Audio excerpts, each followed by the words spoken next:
നമസ്കാരം. ഇന്നത്തെ വീഡിയോയിലെ എൻ്റെ പ്രതിപാദ്യ വിഷയം ചെറുശ്ശേരിയുടെ കൃഷ്ണഗാഥ എന്ന കാവ്യത്തിലെ ഭൃഗുപരീക്ഷ എന്ന ഭാഗത്തിലെ ഏതാനും വരികളാണ് ഞാനിന്നിവിടെ ആലപിക്കുന്നത്.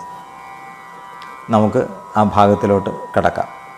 ഉത്തമയായ സരസ്വതി തീരത്തു സത്രത്തെ ചെയ്യുന്ന മാമുനിമാർ ലീലയായി നിന്നങ്ങു സംശമിച്ചിടിനാർ ഭൂലോകനാഥന്മാർ മൂവരിലും. ശാന്തനായി നിന്നവനേവനെന്നിങ്ങനെ ആന്ധ്യവും പൂണ്ടു നിന്നായ വണ്ണം അഭ്രമം പോക്കുവാൻ അപ്പോഴേ പോയങ്ങു നൽഭൃഗുവാകുന്ന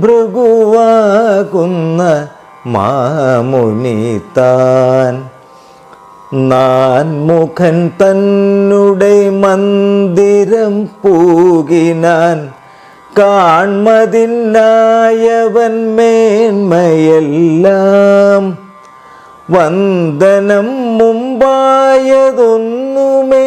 ചെയ്യാതെ നിന്നയും പൂണ്ടവൻ നിന്ന നേരം കോപിച്ചു നിന്നൊരു നാൻമുഖൻ താനപ്പോൾ ശാപത്തിനായി തുനിഞ്ഞു നിന്നാൻ. സാന്ത്വനം കൊണ്ടവൻ കോപവും തീർത്തങ്ങു ശാന്തന കീടിന മാമുനി താൻ. കൈലാസം തന്നിലും പാരാതെ ചെന്നങ്ങു കൈലാസവാസിയെ കണ്ടു പിന്നെ ധിക്കരിച്ചിടിന വേലയെ കാട്ടിനാൻ മുക്കണ്ണൻ താനതു കണ്ട നേരം. കന്ദർപ്പൻ തന്നുടെ വേലയെ ചെയ്യുവാനന്ദകൻ തന്നെയും നിന്ന നേരം പാരാതെ ചെന്നു ചെറുത്തു നിന്നിടിനാൾ പാർവതി ദേവി താൻ പാരമപ്പോൾ.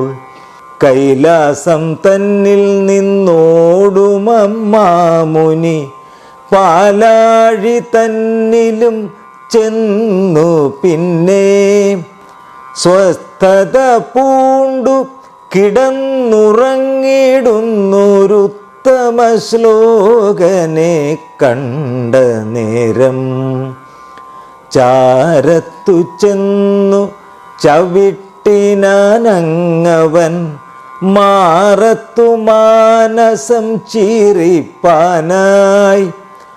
അപ്പോഴേ തന്നെ എഴുന്നേറ്റു ചൊല്ലിനാൻ വിപ്രപരായണനായ ദേവൻ.